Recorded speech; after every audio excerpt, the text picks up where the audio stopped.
Pints and Amiga just rolled in. We love those guys too. Hey, welcome in, guys. I want to throw Boat. I'm going to throw back over to you here because we've got a video, another video to play real quick. This is from our good buddy Petzel.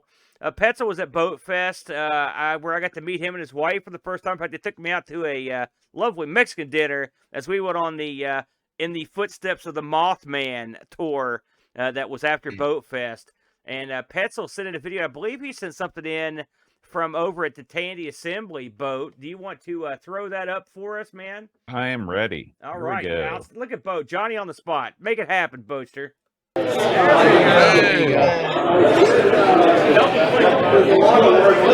My name is Frank Palazzolo, and I interfaced some 90s vintage 3D LCD 3D shutter glasses to the TRX-80 Model 3 with some custom hardware and some custom software.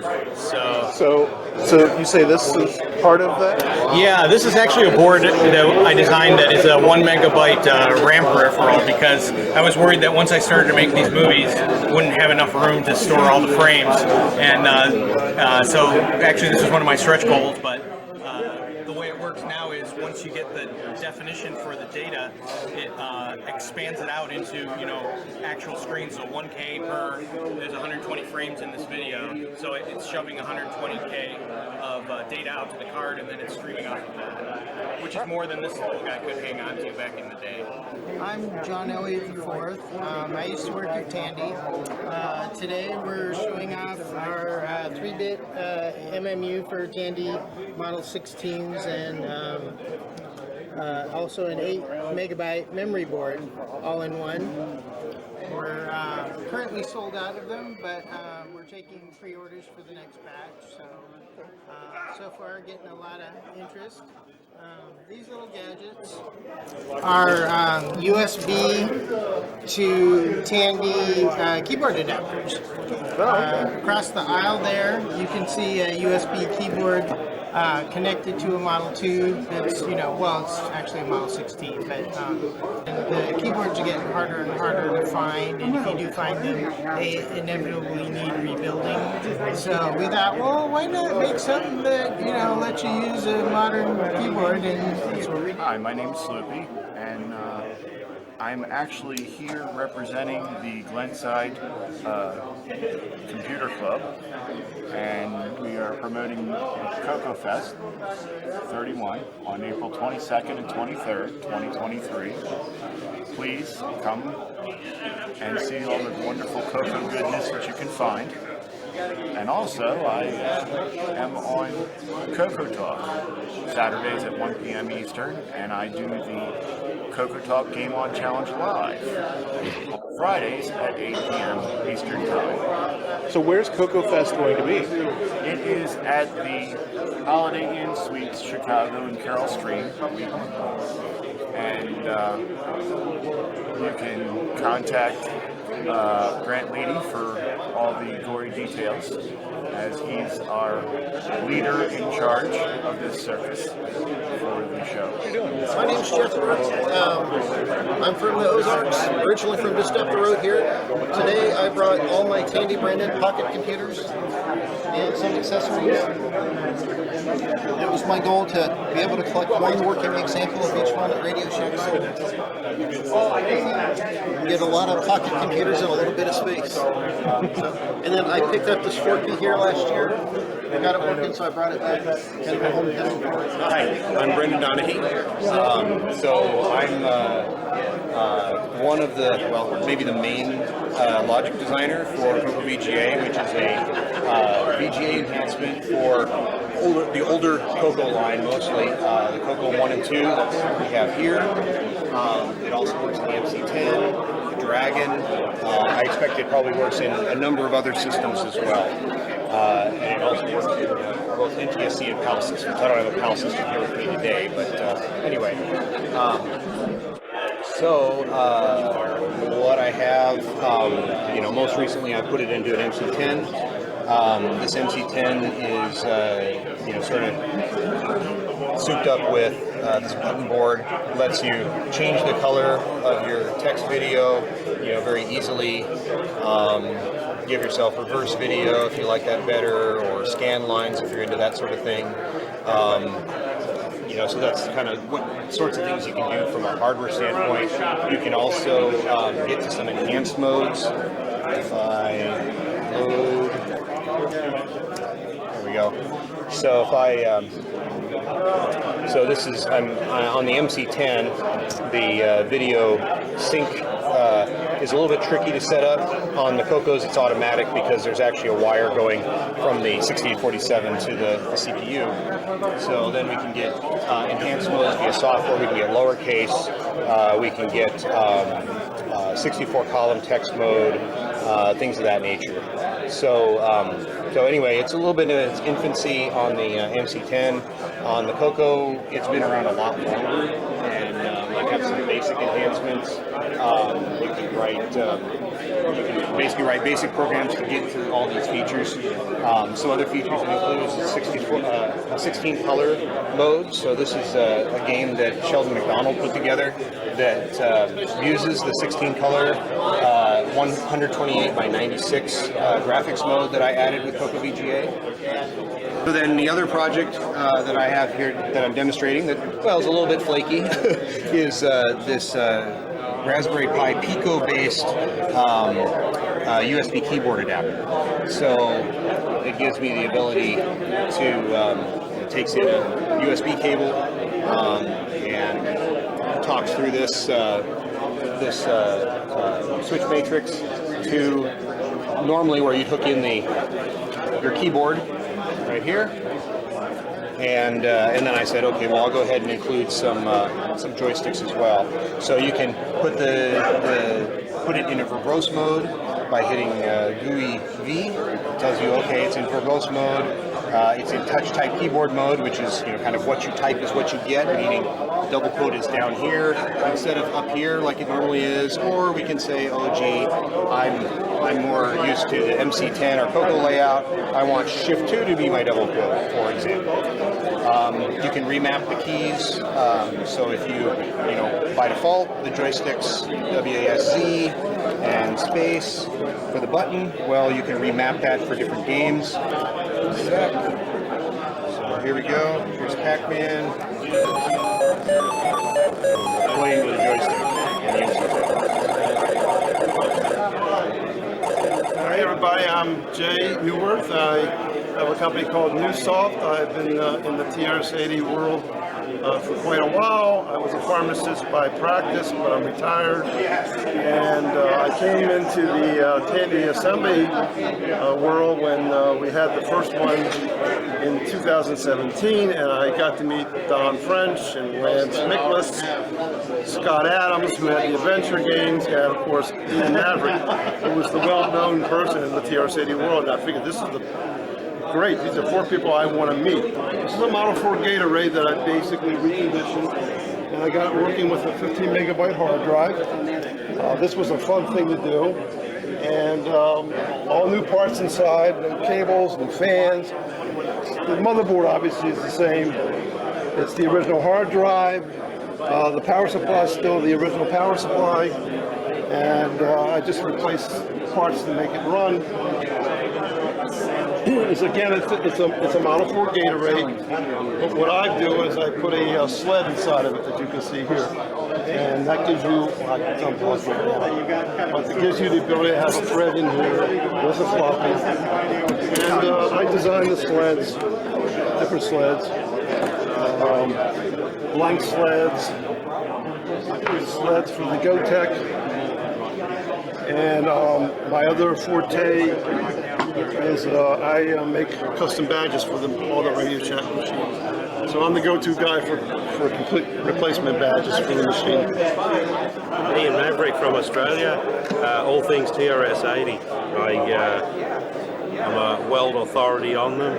People come to me with questions from all over the world to help fix and maintain their TRS-80s. I sell my most popular product, which is the Fred hard drive emulator.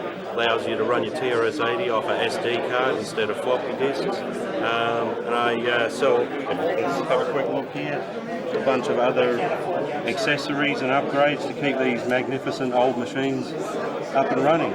So I'm here once a year in the United States. If you haven't picked up, I'm from Australia. I am Randy Kindig with the Floppy Days podcast.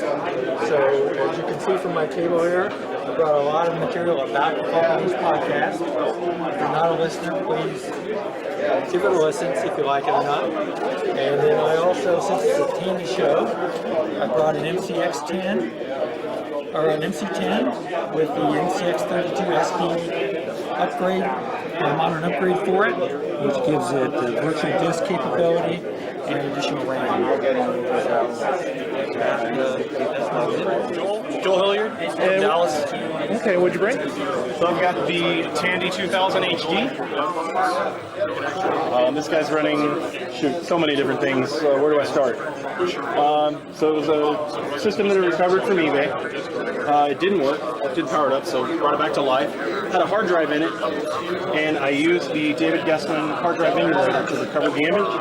And then the other exhibit, the Network 3.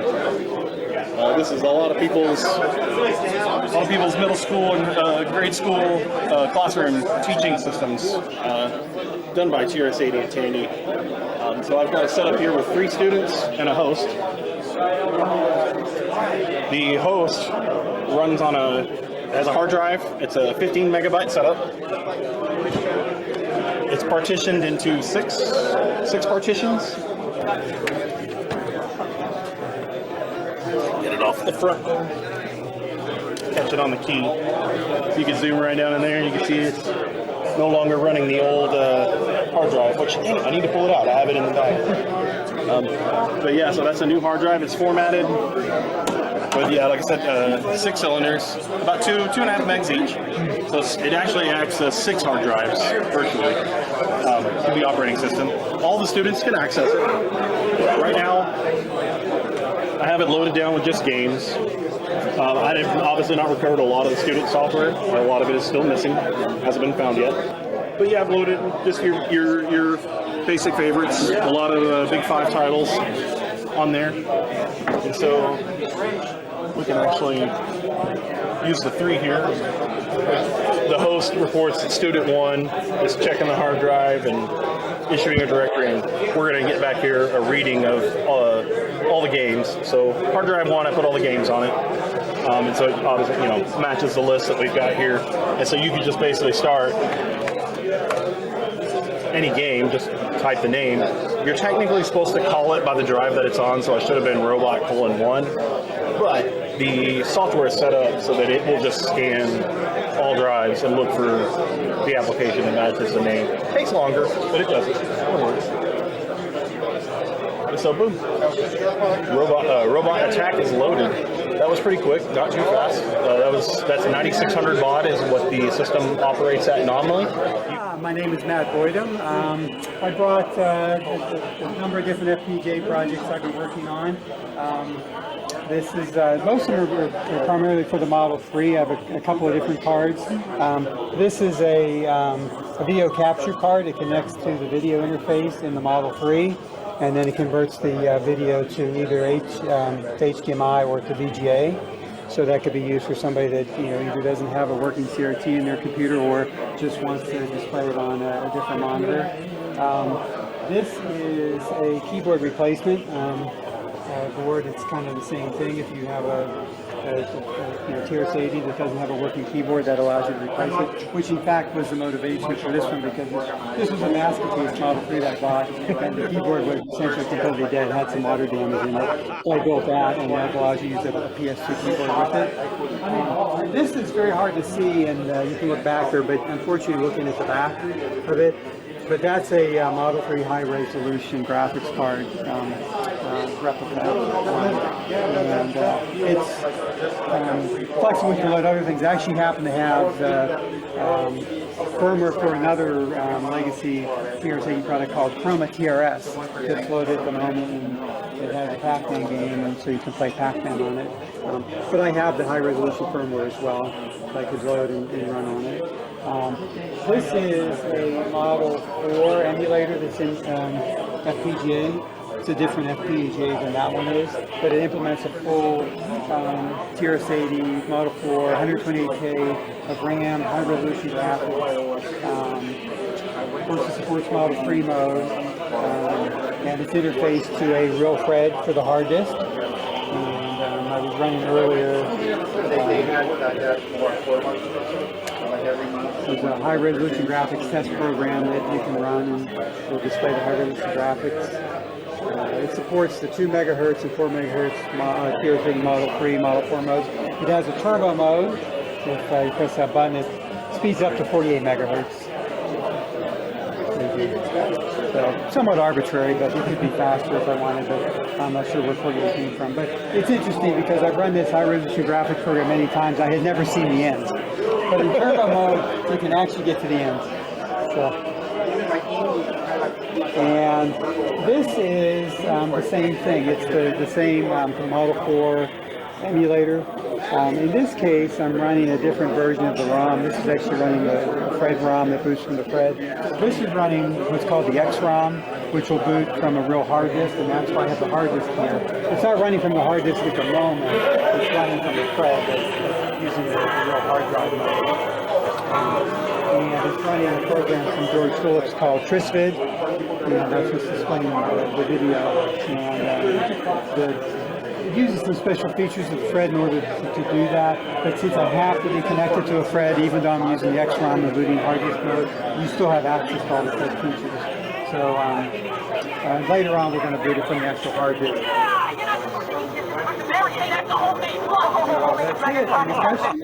It's Paulo Garcia, and what I brought here is a TRS-80 Color Computer 2 clone made in Brazil. This is the CP400. These were made by a company called Prologica, and they are like straight up Coco 2 clones. They even like the ROM, the messages, like they translated some of the messages, but everything is perfectly compatible. This is the second generation. It's what they changed from the first generation was like the main board was redesigned, but the main difference is like the keyboard. The first one had like a chiclet keyboard, and this one is more. They sell as like professional keyboard, but it's not that professional, but it works pretty nicely. The design is copied from the Timex Sinclair 268. So they kind of like mix and match like two manufacturers using like the one manufacturer design and the other like the Tandy color computer guts for the cartridge is fully compatible with like the Coco cartridge, but they physically don't match. So you can pretty much like build like an extension to run like Coco 2 cartridge on it. So yeah, that's what I brought here. And hope people enjoy to see it. Medium speed arm. Another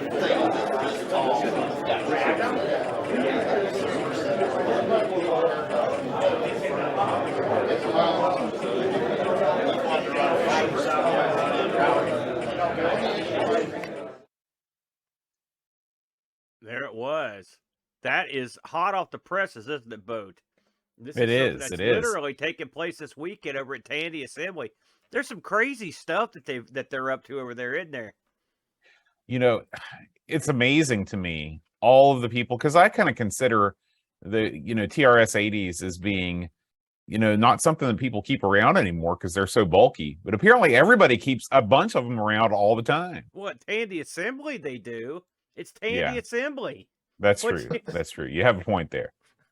That looked awesome. That's out near Cleveland, Boat. Mm. And so one of these days we could probably get to that. Yeah, It's something- yeah, that it's one's a something- local one for us. It's something I've been pondering on and off for a while. Great stuff. I want to thank Petzl for bringing that down the line. Good stuff there for Petzl. And we appreciate you making that video. Like I said, this is literally a festival that's going on right now. I think it finishes up tomorrow. So good stuff there, and we appreciate that video coming in. Let's keep the ball rolling here. Aaron, hold on a sec. Oh, Before yeah. you carry on, I just want to point out something. For those of you that are Commodore fans, you'll know the name Bo Zimmerman. Zimmers.net. I don't think there's a Commodore person that doesn't know Zimmers.net. Yeah, he's actually joined us on Twitch. Yeah, he's the creator of not only the curator of every document you've ever wanted, but also the creator of the Z modem, the fantastic firmware that we use in our C64 modem. Wow. No, the Z modem and the Amiga GuruNet, which Correct. is the parallel port that's that attaches with your RJ45 port and Ethernet, and you just run whatever you want to. Miami, it's a slim down. It's a slim down clip box that's not stacked up. It's like one and all, made by Carlos, which it's computing is fun, and with combination with Bo Zimmerman, they made that collaboration right here in Round Rock, Texas, aka Austin, and they made that, and it's a slim down plip box. You know, everybody knows the plip box, but this is a slim down, like super thin one, and easily set up. I mean, you just plug it in and it works. And it goes with Miami DX, with Roadshow, with EasyNet Pro. Amy TCP, it works. You know, I just wanted to point out that I mean, he's a legend in this game, and he's joined us. I was chatting with him earlier, and of course, I didn't add 2 and 2. Bo is a legend, man. Bo is a legend. I didn't know he was looking for me. So he was. That's why I was looking through the chat. He was like, "I need to talk to you." I was like, "Who the hell is this?" Oh shit, it's Bo. We were talking about bridge boards in the chat, and then I saw him asking for the chat. Well, I'm an idiot. So yeah, great. Hey, I'm glad you're in, Bo. By the way, Pints and Amiga in the house. Those crazy Texas boys. Thanks for joining us, man. Thank you, man. There. You know, listen. If there's a guy that can follow up that calamitous conversation, a good friend of mine, currently residing in the Pink Palace. You can see him. You can see him streaming on Twitch. Listen, like some legendary torrent site I used to be a part of. I'm not gonna lie to you. I like this guy, and I'll tell you why. He's a smooth operator. He's got all the moves. He's got a great voice. He's a hell of a game player and a hardware aficionado. Let's see what Mr. Cola brings to the table tonight. Take it away, Cola. Hello, everybody. This has been great. Thank you guys for putting this on. Today, I'm just going to be showing off some stuff, basically show and tell, like Graham did earlier.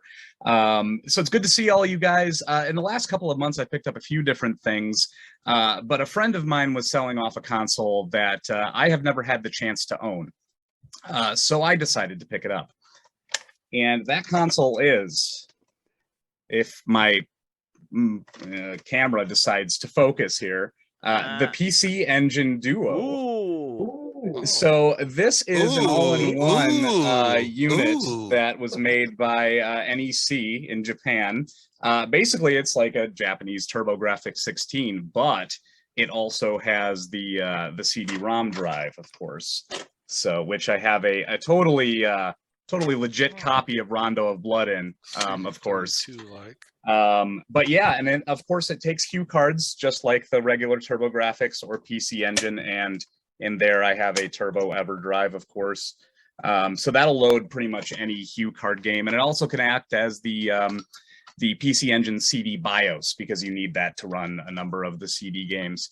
I can show it in action if you'd like. I do have all my Street Fighter. Street Fighter with 2 buttons, because that's all I've got. I've only got the 2-button pad, unfortunately. Wasn't the CD-ROM called the CD-ROM drive? I think there is like some sort of redundancy, at least in how it's written. But yeah, there's the controller for it. Those controllers are top shelf, by the way. And it's awesome. You can't play TurboGrafx/PC Engine without those controllers, because that rapid fire switch is solid gold money, brother.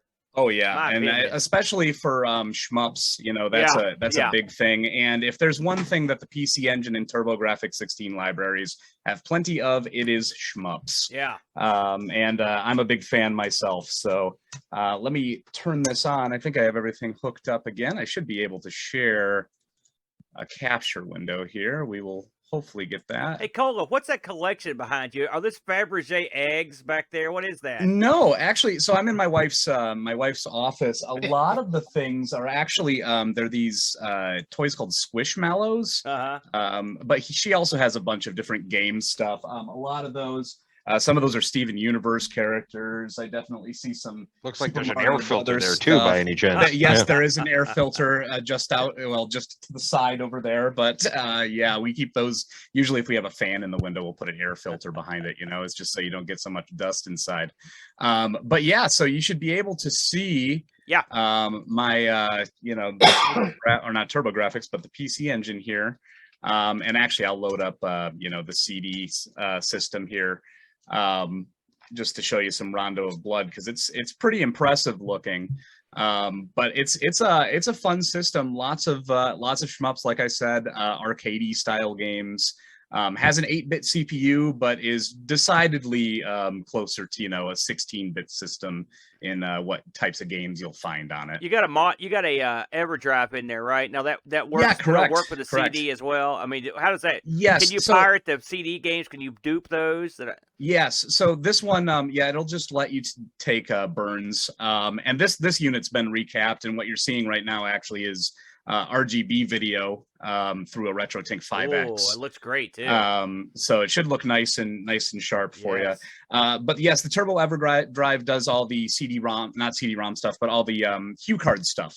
So anything that came out for HuCard, including if you have a Super Graphics, like if you shoved a Turbo EverDrive into a Super Graphics, you could play those 6 games or 5 games. They suck though, so you don't need to get that. It's just ghouls and ghosts and some Dariuses, basically. And it can also act like the CD BIOS card, which is what it's acting like right now, because I don't actually own that BIOS They card. have multiple cards, don't they? Aren't there multiple Yes, there BIOS are. cards? I believe it's 3 different ones, and I think the first 2 are kind of interchangeable, whereas the last one it adds some capabilities, and that one, unfortunately, the Turbo EverDrive does not do. I'll eventually probably spring for one of those arcade cards because there's a couple shmups that I'd really like to try out. Nicola, what year did this come out? Because I don't know. Oh man, the Duo. I know the regular TurboGrafx was what, 88, 87, something like that, but the CD attachment I want to say was like 89 or 90, something like that. I think they were pretty much done selling all of this by about 95 though, 95, 96. This game in particular is one of 93, so it's a little bit ways into the life of the Duo here. But of course, if you like Castlevania, Rondo of Blood is usually one that people talk about. I'm not the biggest Castlevania guy, but I do enjoy this one. It's just got some really good music, as well as just atmosphere and all of that. And beautiful, then you beautiful can game. the sprite work's awesome. I mean, there's not much to dislike about. I don't this like it here. either, though. Don't feel bad. It's the music that usually gets me in Castlevanias, which keeps me going, but the gameplay usually is just not quite where I might like that. But yeah, and you can play this girl Maria with her birds. You can kill skeletons with birds, which is always a good time. So the girl's a playable character. Yeah, she is, and That's you have to neat. unlock her. She plays a little bit differently, and I actually think she makes the game easier in a way because you have a ranged attack, right? I wish I could share some of the CD audio right now. I don't think you guys can quite hear it over the Zoom deal, but yeah, that's the PC Engine. Very cool system, and that's one of the CD games. I guess I'll boot up one more game here. Just another favorite, good old Blazing Lasers. Great game. Good choice. Shmup that I like. Yeah. So yeah, that's one of the things I wanted to show off to you guys. Let me stop sharing here. How do you stop? Is it? I don't use Zoom that much here. Pause share. Stop Alt share. S. There we you go. dude. There we go. I know how to use computers. And yeah, so the other thing that I wanted to show off here, just as something fun that I've picked up lately is some video game vinyl and some just chiptune vinyl. Oh. So this is Streets of Rage 2 on vinyl. from a manufacturer called Data Discs. They're located in the UK, I believe. And I actually partially picked this up because I saw how the exchange rates were, and I've been looking at some of these for quite a while, and Nice. it seems like a good time. But these are really nicely done. Nice. Yeah, let's see those vinyls. Thick vinyl here. This one in particular is nice and clear. Yeah. But of course it comes with lots of artwork. Big old versions of the artwork that you would see on the Genesis. And it's all that kind of stuff that makes video game vinyl fun to me. It's something that seems like it's almost so wrong it's right in a way. I just like vinyl for me. I try to grab things that I know I'll always want to listen to, or like say the internet goes away for some reason, I can always listen to something. For whatever reason, whether that's the internet's not there, or you just lose it for a little while. This is another one from the same people, Outrun, and now, this one's are these high quality like renditions of the actual tunes that you would hear in the game? Yes. Is that what we're talking about? Oh here? yes, absolutely. And yeah, this is nice and there's blue enough to vinyl. fill an album that's on Outrun. So yes, Outrun. Well, Outrun they kind of cheated. Okay, So that's what I was wondering. side A is Magical Sound Shower, Passing Breeze, Splash Wave, and Last Wave. They then added the Mega Drive bonus track, or the Genesis bonus track, Step on Beat, that was on the Genesis version. Also Cruising Line, which was on the 3DS version. They added that on there. And they also added Camino Mi Amor, which is also, I believe, from the same version, which is that 3DI's 3DS version. The coolest thing, I think, about this vinyl release, though, is you can swap out where you're at. In Outrun. So like, you want to be on the beach. Yeah, that's cool. You just slide out the cover, Awesome. and now you're on the beach. And That's so awesome. I love that. It's little touches like that make me want to buy these kinds of things, right? And they're absolutely unnecessary, but they're fun. Oh, they're necessary. They're plenty. That's a good gimmick right there. I like that. And the final vinyl I'll show you here is from a gentleman named Inverse Phase. Oh, I got that one. And this is called Pretty 8 Machine.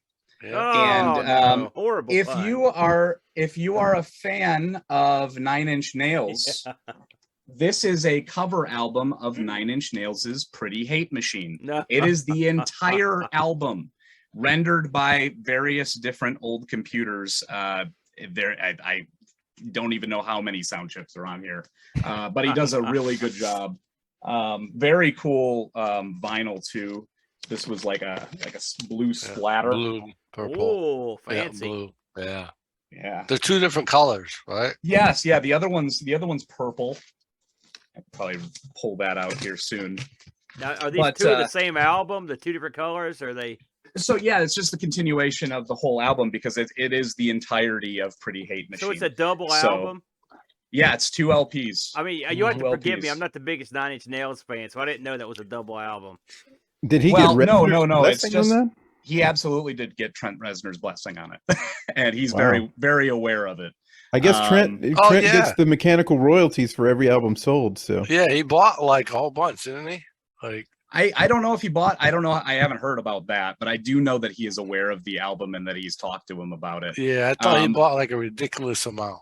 Trent seems to be a pretty cool dude when it comes to his music and comes to just stuff in general. I remember reading some article about him torrenting back in the day and how much he used to find joy at sharing his own stuff as well as finding old favorites online and all that kind of stuff. So but yeah, that's pretty much all I had to show today. Just some, show and tell type stuff.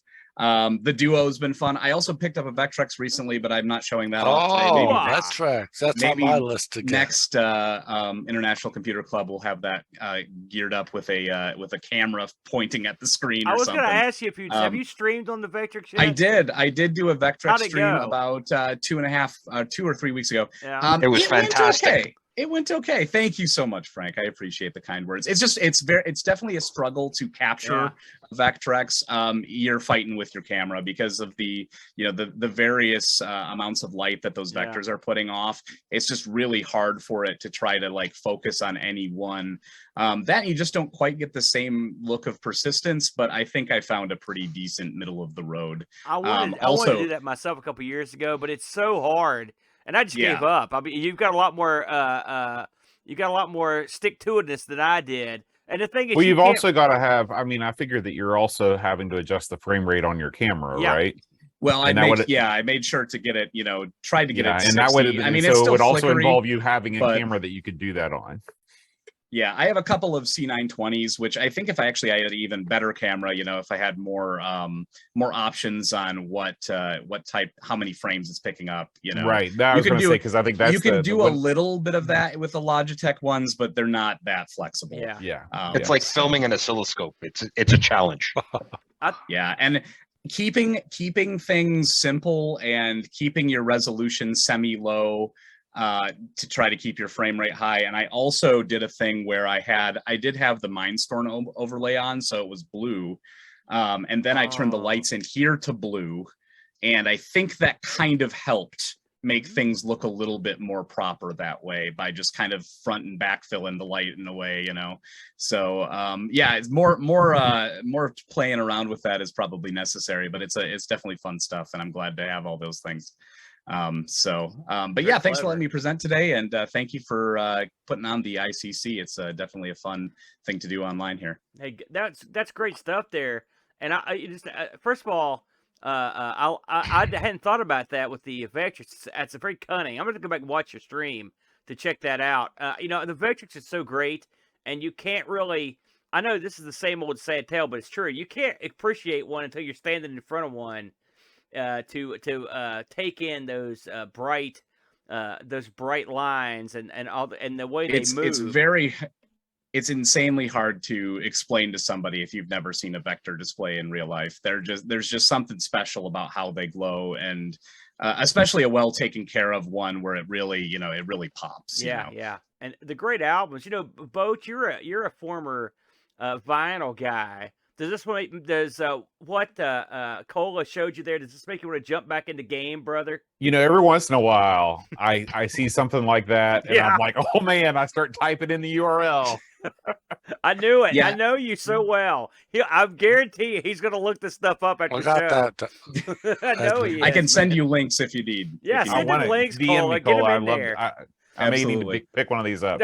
Absolutely. Yeah, there's quite a bit of game vinyl out there nowadays. I'm very thankful that there is. I've picked up a few of them. My weirdest one, I think, that I found was the Famicom game Lagrange Point, which has a very unique sound chip for the Famicom. There is a vinyl of that, and I own it.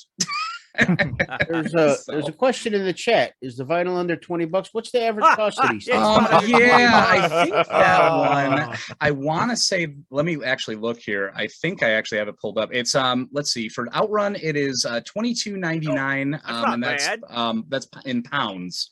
So you're a little bit more. Well, no, I mean, like these days, the pound and the dollar are equal. No, it's like $6 right now. Right. $42.50 for shipping. How much it costs to ship that bad boy the over shipping here? is where they get. I think it was that bad since I did two. Since I did two of them, I don't think it was quite as bad. So I tried to get a couple of things. What about the 9 Inch Nails one there? We've had a question from the good buddy, the Lord. Yeah, so the 9 Inch Nails one, I think that was a bit more because I helped back that vinyl release, and I think there's still some more floating out there from Inverse Phase. If you look up their Bandcamp, you should be able to find it, but I want to say that was closer to like $50-$60. That one's definitely heavyweight vinyl, very special looking. It's worth it though. It's totally. I've got it. Uncle totally Trent's got to get his cut, brother. We all got it.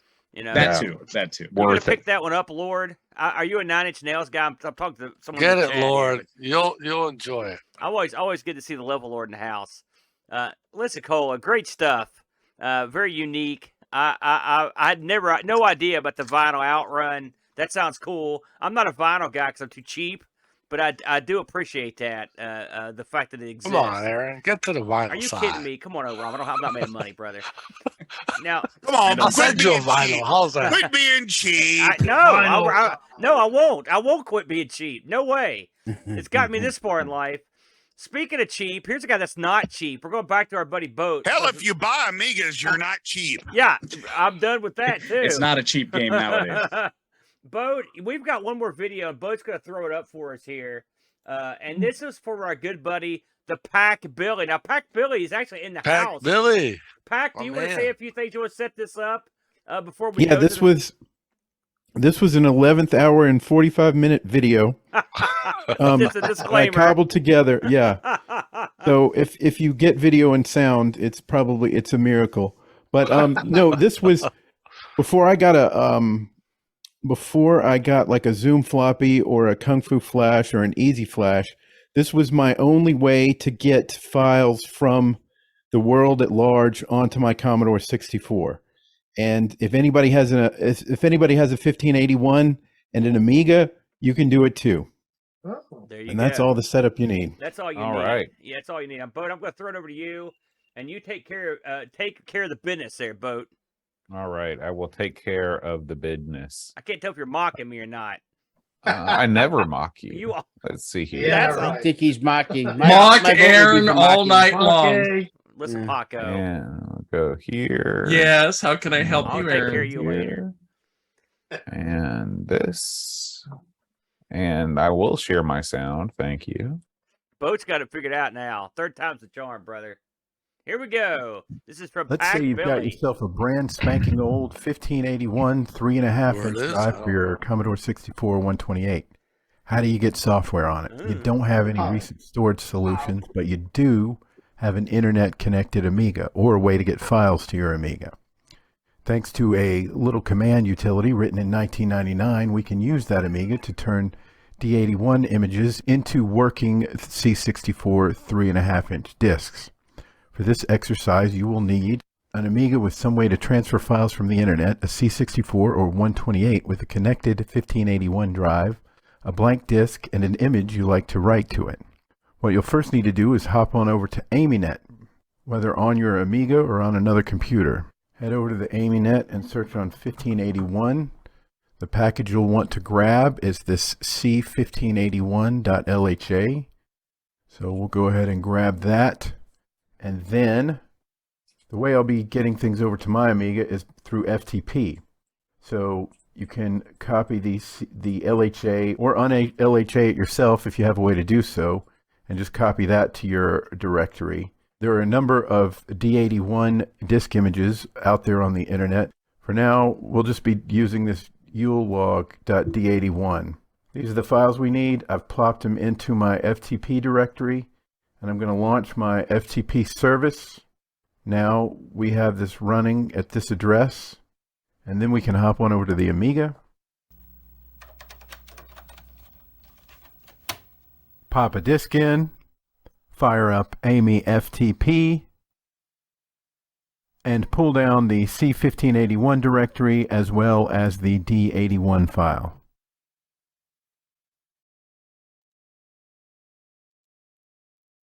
Then find the C1581 directory in your downloads folder, and you're going to want to find two files, the 1581 handler file and the 1581 command line file. Put 1581 in your C directory and put the 1581 handler in your L directory, and then reboot. After rebooting, you'll want to head over to the command line and change directories into the directory where you saved the disk image. Then, to run the command, you'll type 1581 space and then the drive number, which in this case, since it's DF0, we're doing 0.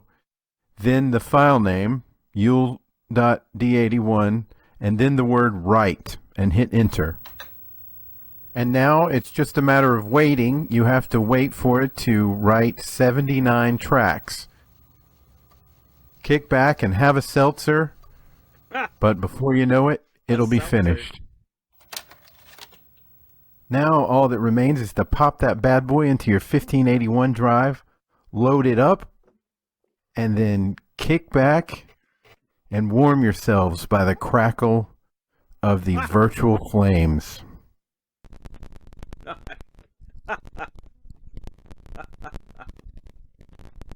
little festive.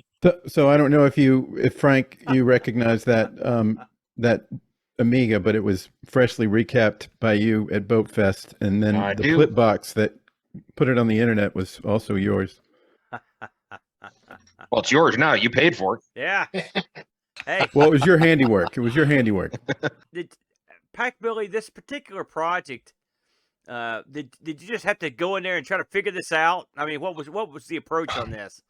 You know, when I learned how to do this, it was so many years ago that I don't even remember how I stumbled across it. Yeah.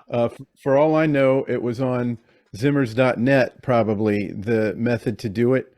But I found out how to do it, and it, like, again, for years, this was my only way. If something came out for the Commodore 64, this was my only way to get it on there before all the newfangled Easy Flash and all that came out. Right. You know, having just met you at Boat Fest a while back in person, because we've known you for quite a while, and your brother, you're all up in it. You've been doing this for quite a while, haven't you? I mean, have you been a Commodore and Amiga hobbyist? I mean, since the machines were fresh on the market. Oh yeah. I was exclusively Commodore user until 1999 when I had to get an iMac, and I got that mostly for video. So now I'm a sort of a Mac guy, but like I used Commodores exclusively longer than Doug Compton. Whoa! Which is Burial. 1999. Listen, you held out, my friend. I gotta give you credit. It's good to see that you can't let go because you're still here, man. So I think that's handy. Good stuff there. Anyone in the assembly here? Anyone ever try what Pack Billy has just demonstrated? Is this something that's common amongst you? I used to do it all the time. Oh, yeah, but you don't count, Frank. I'm talking other people. I'm talking normal people, not super freaks. No, so this is probably something that's pretty unusual. Now, is this something? I'm assuming this is a technique you don't need to use these days, Pack Billy. No, thanks to Frank, I now have a Kung Fu Flash, and that takes care of all my Commodore 64 software needs. The Kung Fu Flash is quite a revelation for the C64 owner, isn't it? Oh yeah, it's the best. It's the best. It's not quite as like as revolutionary as something like the what's the Atari one that's so good that hooks you up to the FujiNet. The FujiNet. They've also got a Coleco version of that that's great. But it's the thing to get, definitely, and at the price point too. It's just a no-brainer. I'm transferring that money via PayPal to you right now, Pack Billy. Now, Frank, just RetroRewind.ca for all your Commodore needs. Listen, what a shill. Hey, Frank, the Kung Fu Flash, you've got those in stock right now, don't you? Yeah, we do. I thought you might. Got 40 or 50 left. Very good. Listen, Pack Billy, I like it, man. I never knew you could even do something like that. So when I watched that video the first time, I'm like, what? What am I looking at here? So good stuff, my friend. And please send our regards to your video game professional brother, who I should mention took all the honors at Boat Fest for his incredible prowess, and then took all the honors for his incredible strength as he carried Pack Billy's monitor of utter doom back and forth from the parking lot into Boat Fest. The heaviest, most incredible monitor I've ever seen. So he's a strong man. 85 pounds. That thing was in the video. That was the monitor that you saw in that video. oh, there you go. Good stuff. You know, it's been a great assemblage here tonight, and there's a tradition here at the International Computer Club, and by God, I'm not going to be the one to break it. We end every one of these with a crazy adventure at the hands of our good pal, and I mean our good friend. This guy's salt of the earth. I'm going to hand it over to him. It's our good buddy in Arizona. It's David Z. Dave, what's going on, my friend? Hey guys, hope all is well. David. So I don't really have a presentation, but what I'm going to do is David I'm going to show C, you the some. myth, the man, the legend. You're over, Dave. I'm gonna cover some of the projects I'm currently working on. I'm gonna go mobile at one point. I'm gonna show you my workbench, some of the stuff I do, and we'll see how things go. Looking forward to it. We'll see. The first project I'm working on is Boat's been doing a lot of 3D D&D adventures. Yeah. So he wanted some miniatures. So I'm currently making, man, you can't see any of that stuff. I've got trees. You're printing D&D miniatures, is what you're saying. Yeah. Yes, That sounds sir. Put the Yes, sir. tree Oh top hell on yeah, the tree, D&D Dave. miniatures. That's amazing. Yes. Look at that. How We've got awesome the is tree that? top. Bam. Nice. That's Yeah. Lothlorien right there. Boat'll do a much Oh, that's better a tree. That's presentation. nice. Boat'll do a much better presentation when he paints them. Absolutely. I'm going to paint all these bad boys up. They're going to look great. Let me switch and go mobile. Give me 1 second here. Oh, man. Mobile Dave. Yeah, here we go. This should be it. I can't wait for this. So this is my workbench. I There hope it you guys is. can see most. I did 3D print all of these. Oh That's nice. Yeah, I need. I didn't 3D print that. Yeah. It's all filled with Commodore stuff, keycap stuff, springs. Yeah. Oh, nice, David. Drive Nice. doors. Yeah. So I much love stuff. I love the little pull bars. Oh yeah, you need those. But yeah, I'm a huge fan of the pegboard. I need like 4 layers of pegboard. You see how I've got things 3D. Currently, I'm working on a 2000 here. It's got the Pi Storm in there. Got a brand new Gotek. I had my buddy paint this, so it looks pretty decent. It was all rusted out. This is one of my current projects. I did get one of these. I don't know if you guys can see it in the bag. Yeah. This is a BFG 9060. This probably go to 4,000 or 3,000. This is an 060. I still need the chip. And to go alongside of it, I've got the Go Fast, right? So we're going to stick that in there. That's 256 megs RAM. Now, here's something that really upsets me, right? So this thing right here, I don't know if you can see it. This is an add-on board for the BGF, right? So this BGF here, it's got some headers out. So you plug the BGF. Why didn't they just make it a little bit bigger and put it all on there? That's very upsetting for me. I don't know. That's upsetting. Yeah. I've got this. I don't know if you can see this, Aaron. It's a Wizard of War cart for the C64. Oh yeah, Big baby. fan of those. That's a great game too. There's 2 versions of the C64 as I recall. Yep.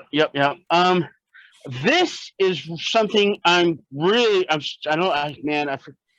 think that's right side up. It's a parallel port for a Zoom floppy to allow a parallel zoom to work on an Amiga. That's plugs in over here. I've got another one. Let me go over here. So 1 sec. Here's the bird. Here's Hot Shot. Hot Shot. Hello, Hot Shot. Oh. Here, this is something. Boat, I'm going to be shipping you some of these. I ended up getting a bunch of VHS tapes. Oh yeah, all kinds of. I remember you telling me about this. Yes. Yeah. We will. Absolutely. I will digitize all Look of at those. these. Those are Look great. at these. All kinds of stuff. I know if you guys ever heard of a guy called Todd Rundgren. He was a big yes. guy. Yeah. He produced Bat Out of Hell, all kinds. among other things. Yeah. Yeah, he produced Bat Out of Hell. Something, anything. yeah, He also produced Skylarking by XTC. That's Cool World. Yeah. That's a Cool XTC World is only good album. right there. All of this is Animation spot fantastic. right there. Dave, Yeah. So we'll be. David, Yeah. this is from the big haul you had this summer? Yes. This was for my big haul. I got a bunch of 1000 stuff. Yeah. Just this is some kind of a video deal thing, and let's go look at that. Dave, this did you get all this from one seller, Dave? the tapes, the tapes that's what I meant. in this box, And the magazines as well, This- Dave. Yeah, the magazines are in the bathroom. That'll be for next ICC. I didn't even bring this up. This might be headed to Frank soon. This is my 4000. I'm having problems. It won't turn on. Having big problems, Frank. Big problems. This is the workstation. Jesus. Nice. Yeah. This is it. I'm a big fan of Ray Carlson Power Supplies. I don't know if you guys can see that Ray Carlson Power Supplies. This is my 3000. I did just get this in the big haul. This is like I've been a playing lab, with huh? Scott. I don't know where to start, man. I don't know where to start. So let's talk about video input, right? So I got these things. I'm a big fan of these Extrons, right? You've got two different kinds of things, right? You've got switchers, scalers, and you also got switchers, right? So this one and this one I just picked up yesterday. This is probably gonna put this in the other room. This is fantastic though. This allows me to upscale everything. The same thing. Let me go in the going back to over here. Arizona like soon. So I love my cable management, and there definitely is a. So this is the first That's one. not Extron. cable This management. These are all BNC connectors, and they handle everything from it'll do Chrome composite, it'll do S video, Chroma Luma, and it'll do the RGB, it'll do everything, right? So here, most of the stuff comes in here, and then it goes into the receiver. But this one I just got is a switcher. This one will allow me to connect all the video up top, the audio down here, and I'll be able to take 8 inputs and direct them out to 4 different outputs. This one up here is a real nice one. This was a more of a upscaler converter, so I'm able to take either the RGB. It'll also do composite, Chroma Luma. It'll do the it's amazing. Standard everything, and it'll turn it out to HDMI. So, Bo, I saw your video on the ST and how you got video. So I ended up buying this thing here. Yeah, and I think that's very similar to the one that 48K RAM included on mine, but I don't have to externally power mine. It's not externally powered, right? So what this is I'm gonna get there. Let me pull it up. Okay. Okay, so here what it is right? This goes into there, and then this plug is you messed me up. it back in. No worries, I'm plugging it back in. So what I do is I've got those 2 signals, and I run this to the first Extron, right? And this Extron combines the video and the audio, and that converts it out to HDMI. So wow. All turning things on here. We're turning This things is channel David Z now. So here's the ST. I got the ST going over here. This is what you need to go external Bowtech, brother. Let's hope something works. Let's turn something on. I know now nothing's working. It was all working earlier. Oh, I need to famous last words, Dave. That's because you got an ST in there, Dave. Hit one of those. That's what it is. That's what it is. Just hit one of those 300 switches, Dave. So I've also got this thing over here. We'll get back to that. I've also got this thing out here coming out of my Amiga. Oh my God! RGB, right? So let me turn that guy on too. The Kramer's firing up. Give it a second. Oh, my brain is burning. Okay, so here's Ultima 4. Remember I told you Ultima? Yeah. Yep. That's running on the ST.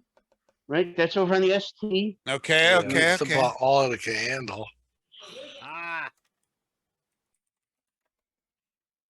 Now we're booting up the Amiga. I don't know if you can see the screen flash. Yeah. It's hard to take Dave in without looking confused and alarmed. Yeah. Dave, But I talked to Dave at least 2 times a week. What are the horns in the roof? Well, how many people have an What's the thing Extron? coming down from the roof? They're like $30,000. Like a chandelier or something? So I just Don't push that button. If Don't you guys push the want button. these, just send me a message. I got a guy. He had a whole. I went to go buy this extra. I do.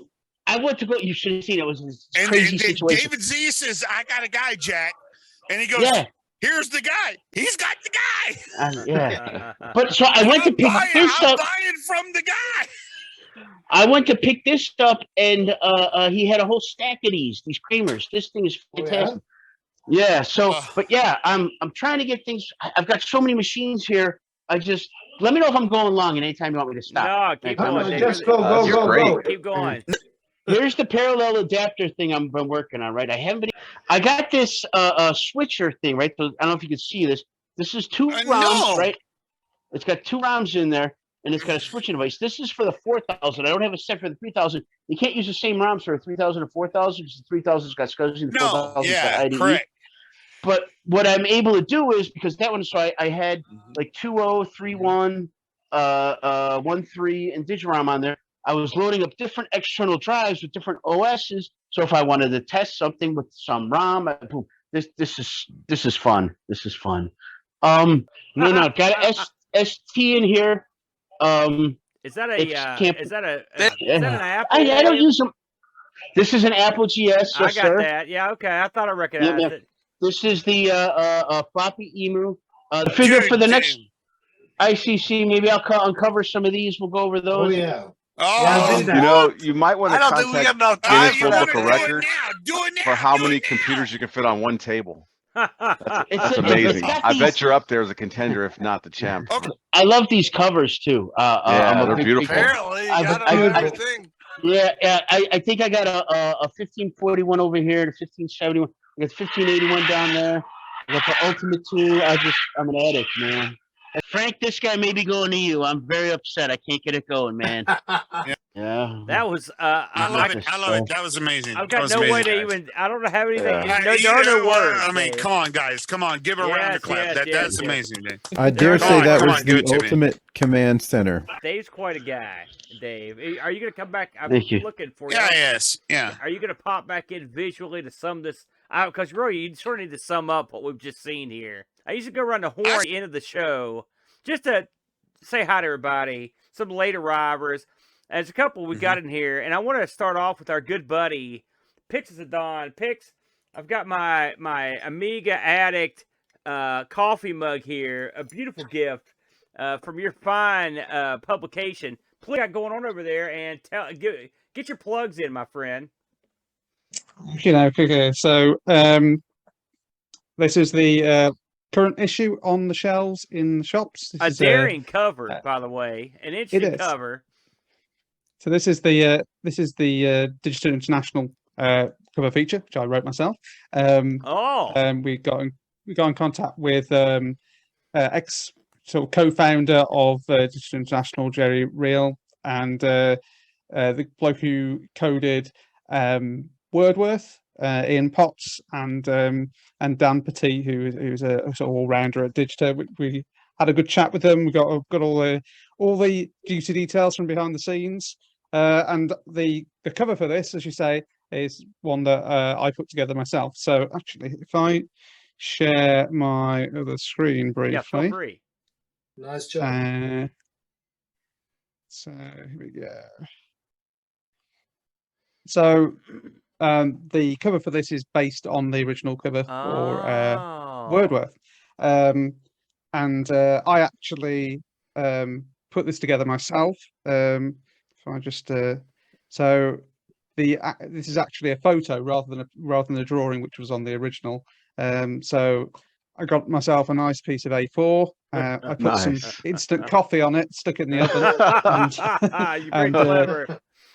and then I got it under some pretty bright LEDs on the table. That's a turkey feather that I bought off Etsy, and I did a little bit of calligraphy, and then we ended up with the cover as I was showing you there. Come on, man, that's brilliant. Do you do calligraphy, Pex? But I may ask, is that something that you do on the side? Not really. I always have a go at all this stuff. So. I love it. You're very clever. So excellent. So that's the latest issue. We're currently working on issue. Oh, 15. don't be shy. That's about 2 weeks out. We just hit the copy deadline, which means I'm still writing my articles. But oh dear, we hit that deadline. So we're 2 weeks out from the print deadline for that next issue, which is we've got a bit of Lucasfilm stuff on the cover of that one. Ian, that's going to be interesting. Could I ask you a question? You can, yes. Yeah. Did you ever think you would be the head of a magazine, printing Amiga stuff in 2022? Yeah. Not in the slightest. As I always tell people, back in the tail end of 2020, when Jonah first came to me saying, "Do you want to get involved?" Yeah. Said, "Sure, yeah, I'll proofread a couple of things and write a couple of articles." That's what you were doing, proofreading. And yeah, now I'm deputy editor. I mean, about a month later, to be honest, I was sort of fully involved, because I find it hard to be half involved in things. So yeah, it's a lot of work, but I enjoy it. It gives me a chance to write because I enjoy writing anyway. So it gives me a reason to do it. It's better than your daytime job, isn't it? Yeah. I swear, if I could pack in my full-time job and do this full-time and actually earn anywhere near near a wage that would pay for my mortgage, then I would. But unfortunately, print media isn't a very lucrative business these days. But you know, I can still enjoy it in my spare time. It's a good hobby. So it is good. It's gotta be. It's gotta be gratifying, Pix. I've known you for quite a while now. You've been one of our buddies for a long time. I knew you were talented early on, but it's got to be incredibly gratifying to take a magazine like that, and I mean, from the concept stage, and nurse it to the point where it becomes a publication available at stores, retail outlets, and whatnot. I mean, what does it feel like to pull that off? I mean, it's got to be one of the highlights. I mean, I can't imagine that. What's it like? It's great. It's great. I mean, I was saying to Joni the other day, you got to look back at this point when we're coming up to issue 16. We've put out over 1,000 pages of Amiga content now, which is crazy because it's like 60 pages per issue. And you know, we'll be up on issue 20 in no time, and it's just it's crazy how quickly it comes together, and people are loving it. So we've I mean, you've got the I should wave the latest issue of Pixel Addict at the camera as well. Yes. That's just out. I'm not very involved in that, but I always trying to promote it. Hold it up there again, real quick. Let me get it on the big screen, Pix. Go ahead and hold it back up there. What are they talking about in this one? So there's a bit about gaming difficulty curves. There's some stuff about Atari Jaguar homebrew, Northeast Retro Gaming Festival, story of the 3DO. So they cover all sorts of stuff from end to end and all that kind of stuff. Was the 3DO a player in over in the UK? To an extent. I mean, it's Really? suffered the same problems as it did overseas in that it was just really expensive. Yeah, I didn't So it know if the didn't- 3DO even got released in the UK. If I'm honest, in Europe, I had no Oh idea. yeah, it definitely did. So it didn't do that well. Yeah, not I mean, here either.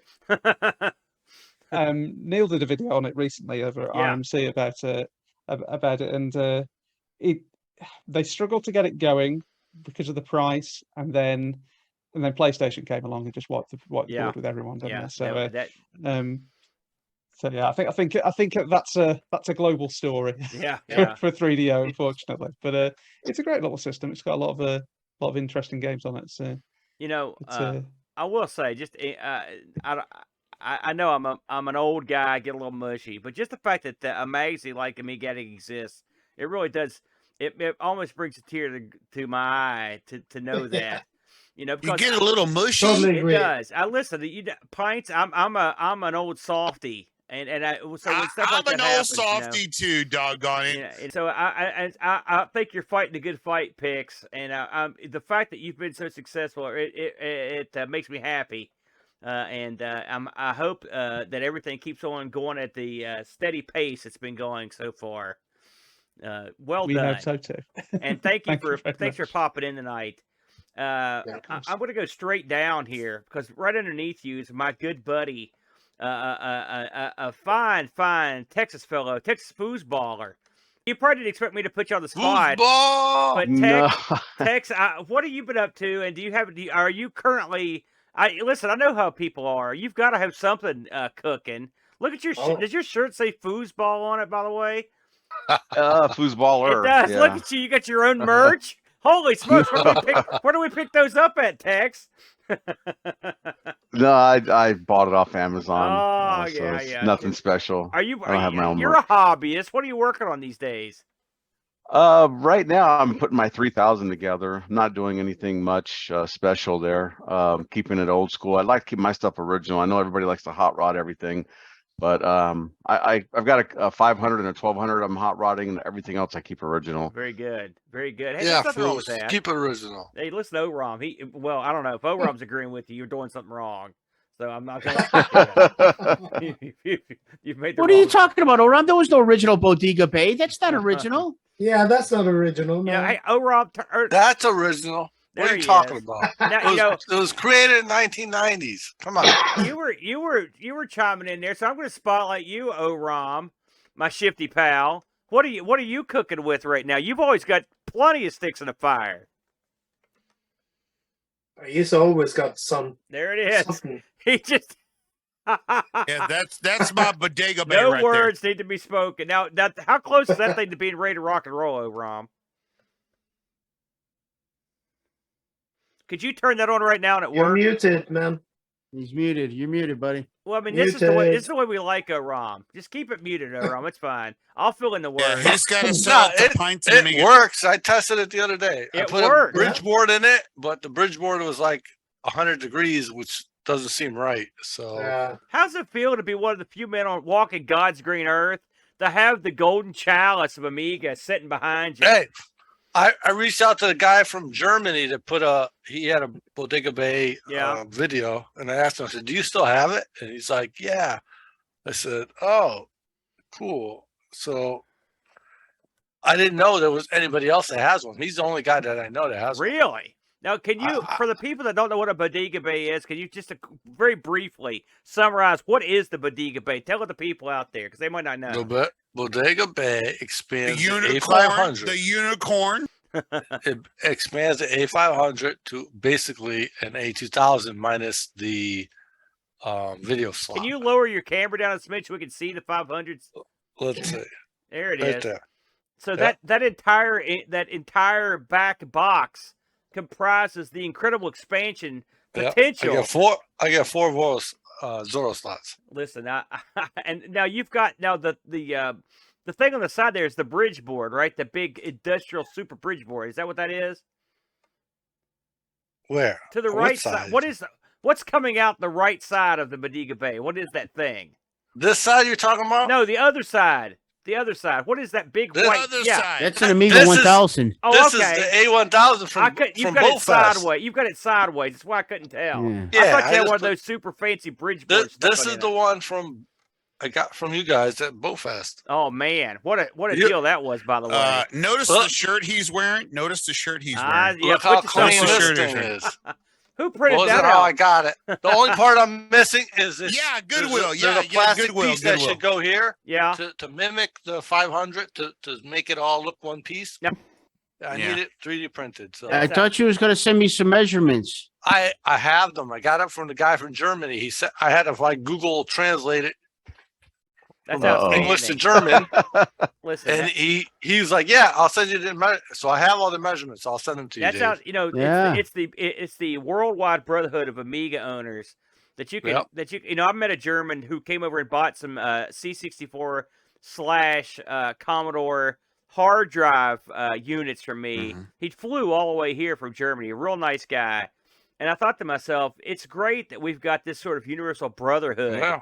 You know, and it's sort of like Mr. Pleasant was talking about earlier. I know some people maybe scoffed at what his idea was, but it is nice to have people all over the world that are down with the same stuff you are passionately that you can Yeah. talk to about it. And so it's very fortunate for you, Oram, that you could find some guy that could set you up. And then, of course, you've got David Z there to finish the job. Yeah. Come on, Daisy. Printers full go. There you go. Well, there you go. There you go. Why don't we shut this thing down? Because, I mean, we've been running forever. So we're going to take to the house. But before we go, I'll let Pints and Amiga, listen, tell the people where they can experience your unique brand of entertainment, Pints and Amiga.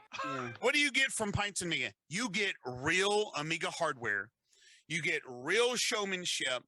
And you have a freaking fun time. You get madness. We're a bunch pure of madness. You get craziness. You get craziness. You get two guys, a father and a son, that give you ultimate like beer entertainment. Beer entertainment. Oh, the Paco likes it. Beer entertainment. All right. And we play on real hardware. We have 4,000, 3,000s, 500s, vampires. We play on real hardware. Everybody that is in this channel right now, including Aaron, knows that we play on real hardware. I do know now, that. But other than that, it's real hardware all the time. That is Pints and Amiga. That's what we do, and that's what it is. And grab your beer and get ready for a fun freaking time. That's what we have. Very good. Very good. Thank you. There you go, everybody. Okay, we're going to take it to the house. We're going to call it a night. Thanks, everybody, for turning out for the International Computer Club. Had a good time tonight. Good turnout, and we will try it again next year. Until then, everybody. Thank you, Aaron. Thank you. Yeah. Thanks to all the panelists, all the people in the chat, and we will see you next time. And until then, a fond adios. Give it to them, everybody. Yeah. Adios.